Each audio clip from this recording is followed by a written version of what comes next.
They live in constant fear of being attacked in their own home, and they are desperate. This is the story of a family struggling to cope with a child who has autism. They love him, but they are terrified for him and for each other. I have to warn you, this is a difficult story to watch. Nathan, stop! This is Stephanie Serenko's daily reality. It's a fight. It's a struggle every day. Just to make it through the day and to make him get through the day.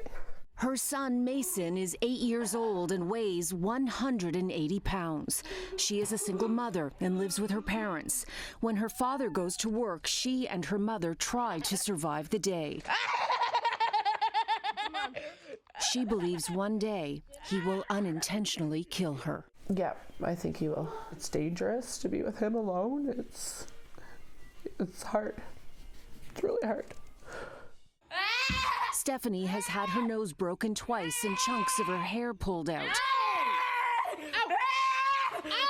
Her mother has also been injured. I got a black eye from him.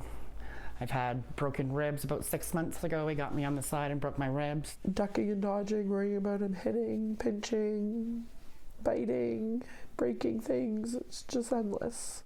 No, hey. We are told this is an easy day, a 5 out of 10. The signs of outbursts on harder days are everywhere. The car, the couch, the cabinet doors.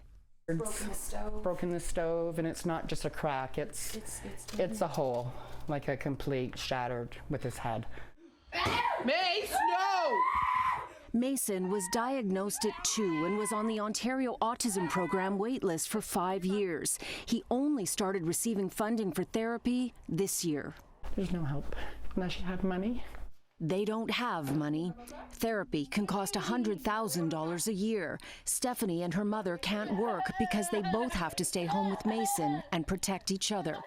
Mason does go to school, but only for part of the day. The staff has to wear protective gear because he has sent a few staff to hospital.